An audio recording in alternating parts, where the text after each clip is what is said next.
इंद्र ने कहा कि मुचकुंद जी आप बताइए, आप मुझसे किस चीज की कामना करते हैं, आप मुझसे क्या चाहते हैं, मैं आपको क्या दूं।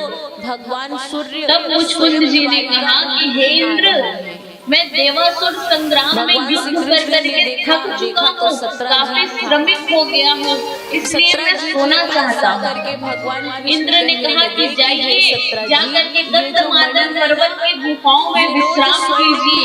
आपकी अनुमति के बिना और आपकी मर्जी के बिना आपको जानबूझ कर यदि किसी ने उठा दिया और यदि आपके नेत्रों की दृष्टि उस पर पड़ गई तो जल करके भस्म हो जाए। सत्रजीत ने कहा भगवान श्री कृष्ण आज जब काल्यवन भगवान का पीछा कर रहा है तो भगवान श्री कृष्ण भागते हुए गंधमादन पर्वत की गुफाओं में गए और जा करके अपनी पीली पीताम्बरी निकाल करके मुचकुंद जी को बढ़ा दिया।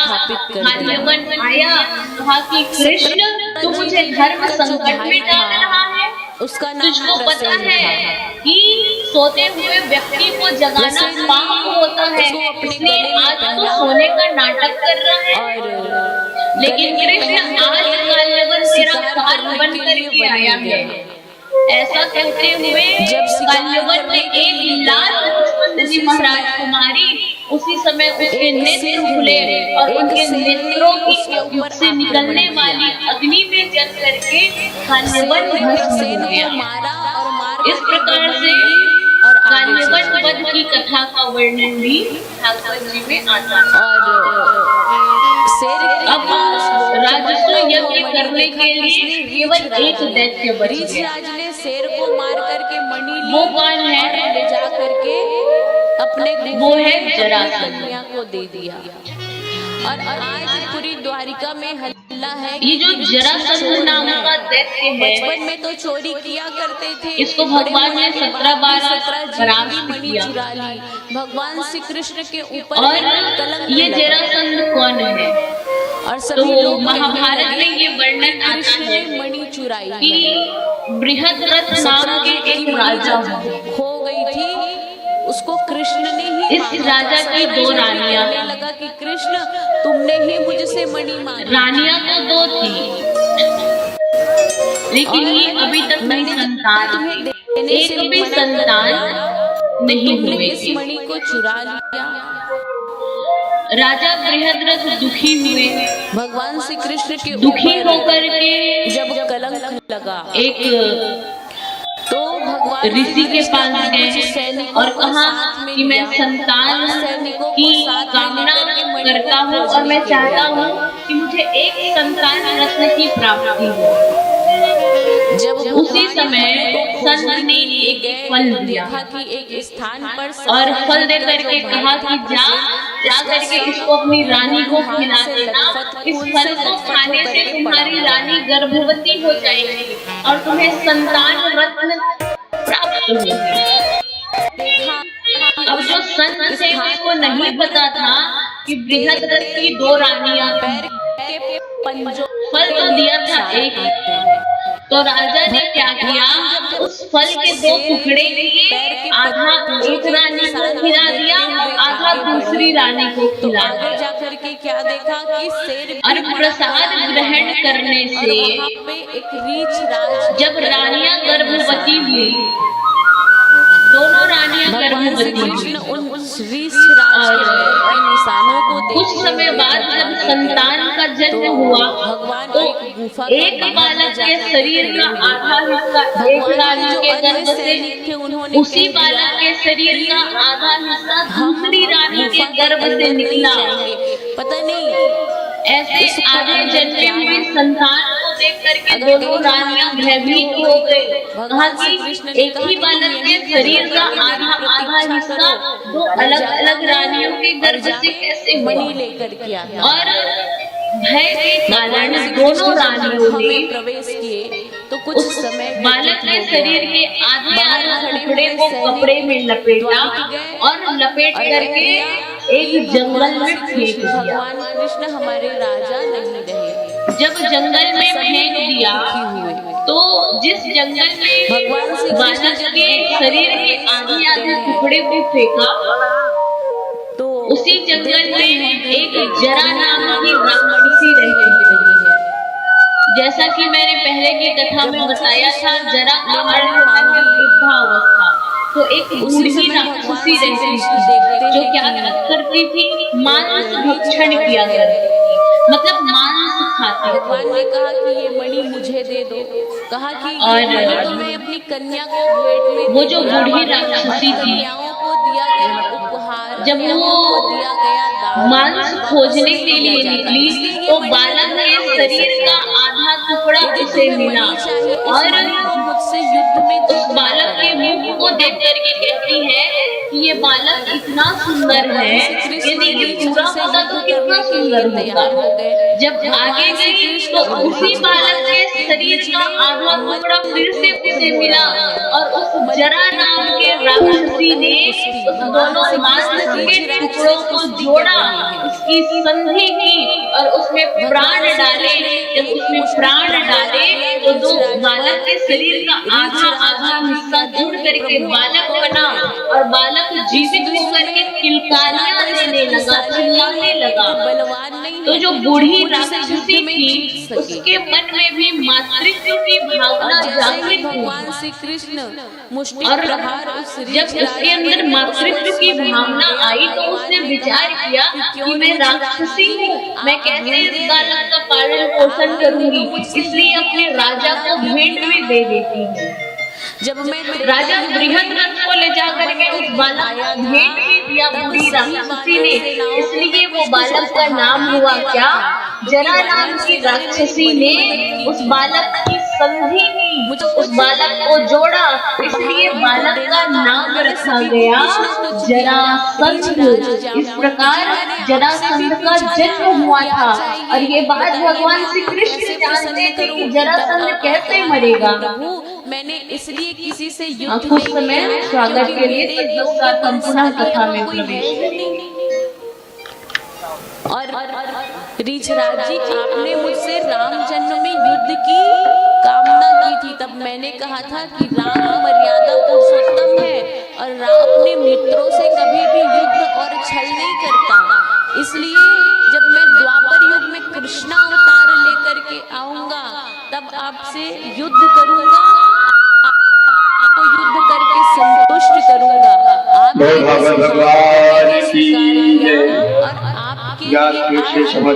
जंगल में आया हूँ कि आपकी उस युद्ध की इच्छा को मैं, तिथियों को समय दिया जाता है। जाम्बवंत जी ने हाथ जोड़ लिए, कहा कि प्रभु आप धन्य हैं, मैं अब तक केवल आपकी प्रतीक्षा करता हुआ आपको और आपने मुझ पर कृपा की। प्रभु आपने मुझ पर तो कृपा की, लेकिन एक कृपा और कीजिए। मेरी पुत्री है जामवती, इसको आप स्वीकार कर लीजिए, क्योंकि ये मणि मैंने उसको दे दी है तो उससे मैं छीन नहीं सकता। यदि आप मेरी पुत्री जामवती से विवाह कर लेंगे तो ये मणि मैं आपको भेंट स्वरूप में दे दूंगा। भगवान श्री कृष्ण ने जाम्बवंत जी की पुत्री जामवती को स्वीकार किया।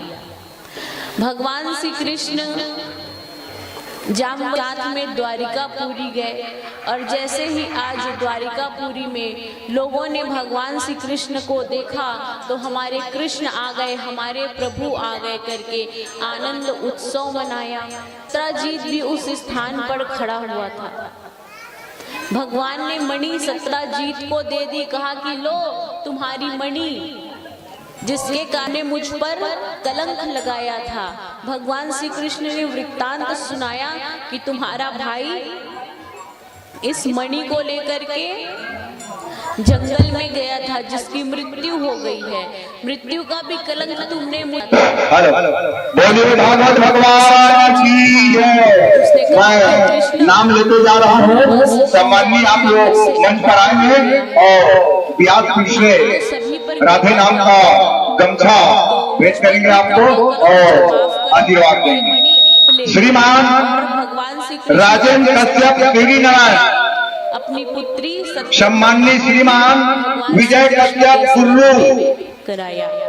श्रीमान परम सम्माननीय गुरु नारायण ससहा, श्रीमान शौकी कश्यप गुरु और श्रीमान हमारे परम सम्माननीय की पुत्री DR बिलासपुर सिल्लाहा भैया कई जगह अर्जुन के साथ में और वैसे नौकरी मिली से कैदी हम मामा का पथरिया में नौकरी अब वहाँ बिलासपुर अर्जुन से अभी नहीं आ लाभ कर रहे थे। DR बिलासपुर। हाँ, और हमारे परम सम्माननीय श्रीमान श्याम बिहारी त्रिवेदी जो निरंतर खपरी, हमारे परम सम्माननीय श्रीमान जाप कर गणपत वर्मा बाडापारा, आप सभी आ जाए।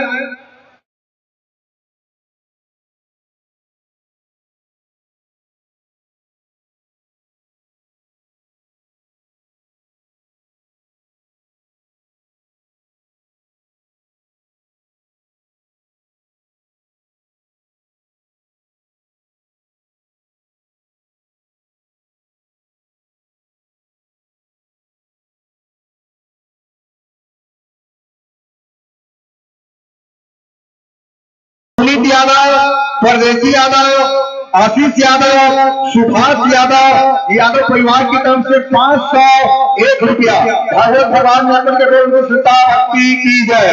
अश्वनी राजपूत, नारायण राजपूत, जानकी राजपूत, राजपूत परिवार की तरफ से 101 रुपया भागवत भगवान यादव के।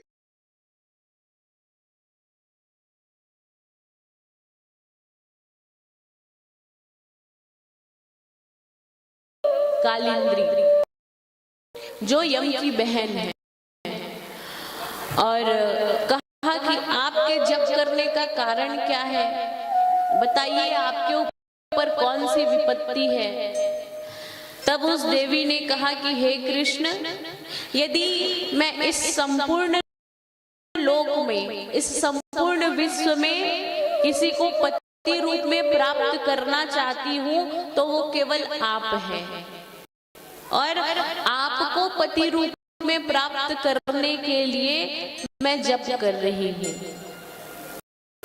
भगवान श्री कृष्ण ने सूर्य की पुत्री देवी कालिंद्री को भी स्वीकार किया। इस प्रकार से भगवान श्री कृष्ण के 4 विवाह हो गए। भगवान श्री कृष्ण ने देवी सत्रा के साथ विवाह किया। तत्पश्चात भगवान श्री कृष्ण की बुआ थी सुकीर्ति, जिसकी कन्या थी भद्रा, उससे भी भगवान श्री कृष्ण ने विवाह किया। लक्ष्मणा से विवाह किया और वृंदा से भी प्रभु ने विवाह किया। इस प्रकार भगवान श्री कृष्ण की 8 पटरानियां थी। अब यहाँ पे श्री शुकदेव जी महाराज से प्रश्न करते हैं परीक्षित जी कि हे श्री शुकदेव जी महाराज, भगवान श्री कृष्ण की 16,100 जो रानियां थी उनका क्या, उनसे भगवान का विवाह कैसे हुआ? तो श्री शुकदेव जी महाराज कहते हैं कि हे राजन परीक्षित, प्रयाग ज्योतिषपुर नाम का एक क्षेत्र है और उस प्रयाग ज्योतिषपुर में भौमासुर नाम का महाबली दैत्य रहता था, जिसने 16,108 रानियों को बंदियां बना लिया था। वे प्रयाग ज्योतिषपुर की 16,100 रानियां भगवान श्री कृष्ण से विनती करती है और इंद्र इत्यादि देवता भगवान श्री कृष्ण के पास आकर के कहते हैं कि प्रभु, प्रयाग ज्योतिषपुर में भौमासुर नाम का जो महाबली दैत्य है, उसने हमारा मणि पर्वत नामक स्थान और देव माता अदिति के कुंडल को चुरा लिया है। इसलिए प्रभु हमारा वह क्षेत्र अपवित्र ना हो जाए, इसलिए आप जाइए और हम पर कृपा कीजिए।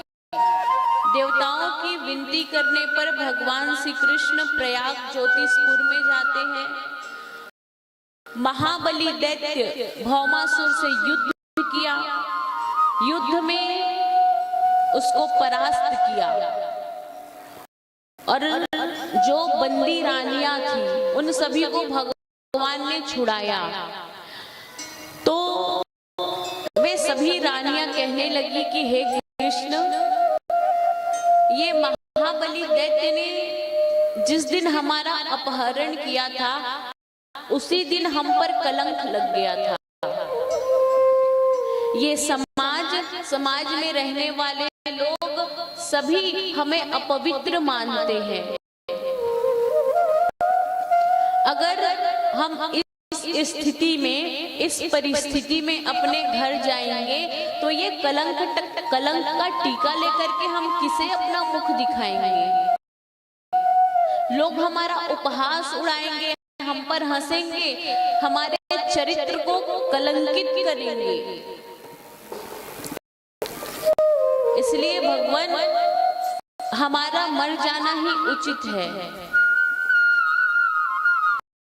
भगवान श्री कृष्ण ने उन 16,100 रानियों को आश्रय देने के लिए, उनका एकमात्र सहारा बनने के लिए उन 16,100 कन्याओं से भी विवाह किया। और ये जो 16,100 रानियां हैं, ये कौन है?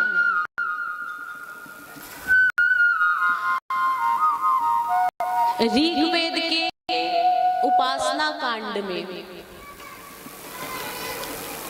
16,100 ऋचाएं हैं। इन 16,100 ऋचाओं ने भगवान नारायण से कहा कि प्रभु, आपकी महिमा का बखान तो बहुत किया है, आपका गुणगान बहुत गाया है, आपके संपूर्ण अंग प्रति अंग का वर्णन हमने किया है, आपकी चरित्रों का, आपकी कथाओं का, आपकी लीलाओं का वर्णन हमने जन जन तक पहुंचाया है, जन जन तक सुनाया है। लेकिन प्रभु, आपकी इतनी भक्ति करने के बावजूद आज तक हमको आपके दर्शन प्राप्त नहीं हुए। तब भगवान श्री कृष्ण ने कहा कि जब मैं कृष्णावतार लेकर के आऊंगा द्वापर युग में, तब आप सभी को दर्शन लाभ भी प्राप्त होंगे और आप सबको मैं स्वीकार भी करूंगा। यही ऋग्वेद के उपासना कांड की 16,100 ऋचाएं, 16,100 रानियां बन करके आती हैं और भगवान श्री कृष्ण ने उन 16,100 कन्याओं को स्वीकार किया। इस प्रकार से भागवत जी में भगवान श्री कृष्ण के 16,100 कथाओं का वर्णन आता है। अब एक बार जयकारा तो लगाना पड़ेगा।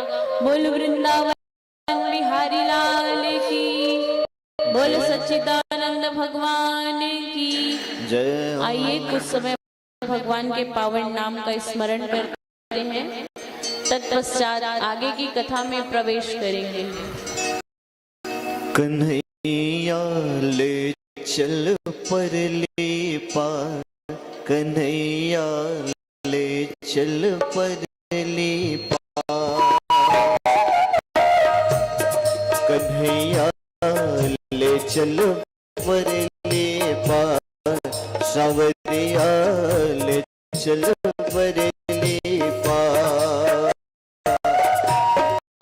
जहाँ विराजे राधा रानी, जहाँ विराजे राधा रानी, अलवेली सरकार सावरिया ले चल परले पार, कन्हैया ले चल परले पार।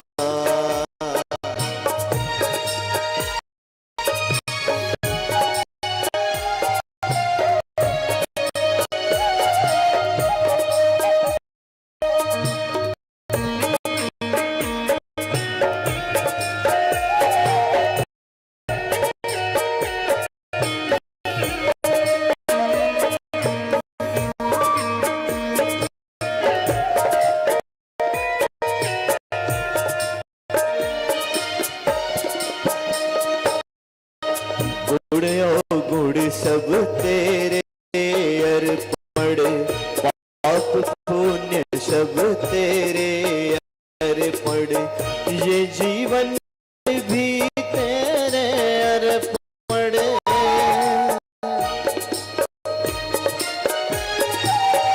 मैं तेरे चरणों की दासी, मैं तेरे चरणों की दासी, तुम मेरे प्राण आधार। सवरिया ले चल परली पार, कन्हैया ले चल परली पार। जहाँ विराजे राधा रानी, जहाँ विराजे राधा रानी, अलबेली सरकार कन्हैया ले चल परली पार। सवरिया ले चल परली पार।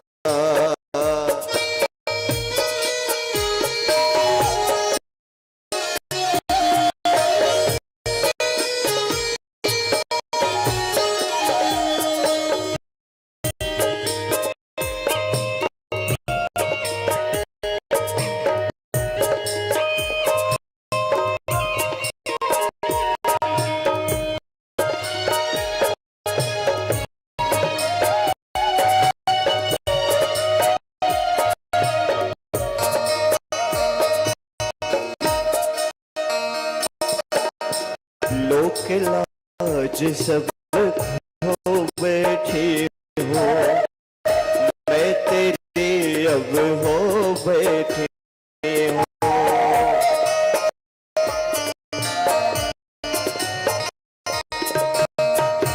लोक लाज सब खो बैठे हो, तेरे मैं अब हो बैठे हो। कब से तेरे द्वार खड़ी हो, कब से तेरे द्वार खड़ी हो, सुन लो मेरी पुकार कन्हैया ले चल परली पार। सवरिया ले चल परली पार। जहाँ विराजे राधा रानी, जहाँ विराजे राधा रानी, अलबेली सरकार कन्हैया ले चल परली पार। कन्हैया ले चल परली पार।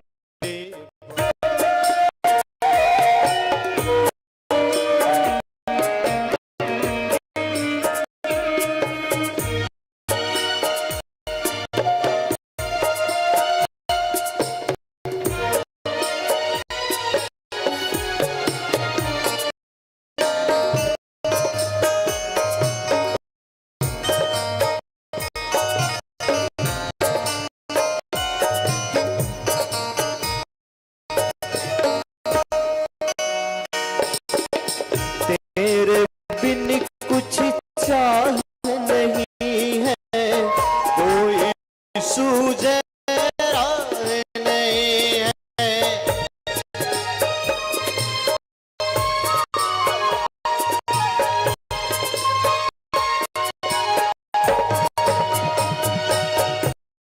तेरे बिन कुछ चाह नहीं है, कोई सूझे राह नहीं है।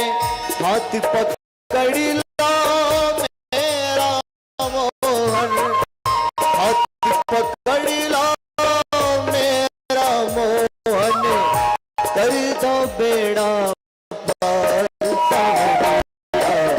ले चल परली पार, कन्हैया ले चल परली पार। कन्हैया ले चल परली पार। जहाँ विराजे राधा रानी, जहाँ विराजे राधा रानी, अलबेली सबका कन्हैया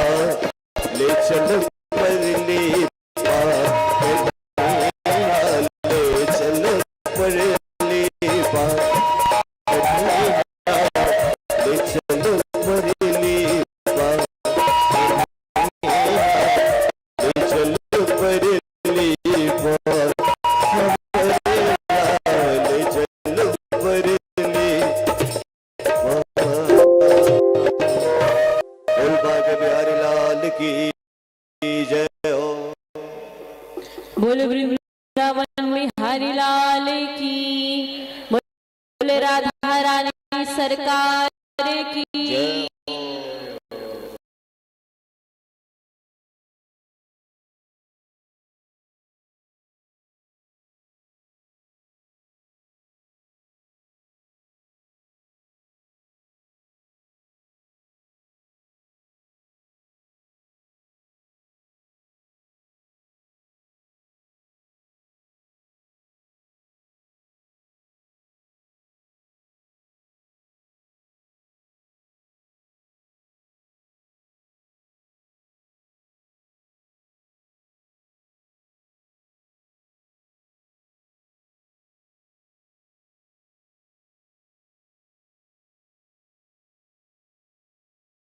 शक्ति का क्या कहना, इनके भक्ति का क्या कहना। दुनिया में देव हजारों है, बजरंग बली का क्या कहना। दुनिया में देव हजारों है, बजरंग बली का क्या कहना। इनकी भक्ति का क्या कहना, इनकी शक्ति का क्या कहना। इनकी भक्ति का क्या कहना, इनकी शक्ति का क्या कहना। दुनिया में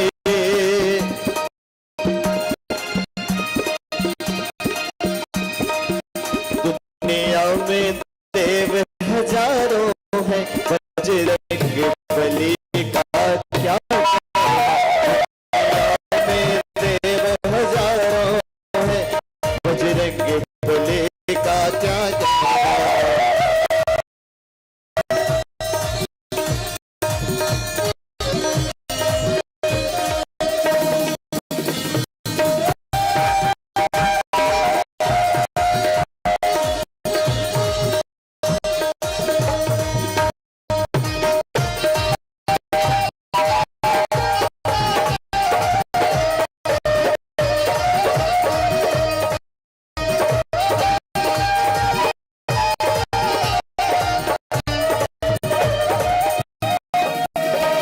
ये सात समंदर लांघ गए और गढ़ लंका में खोद गए।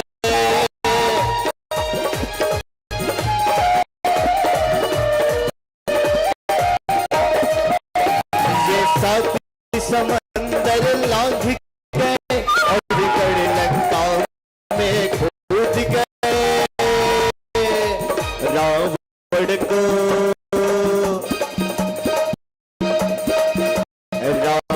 को डराना क्या कहना, को जलाना क्या कहना। में देव हजारों है, बजरंग बली का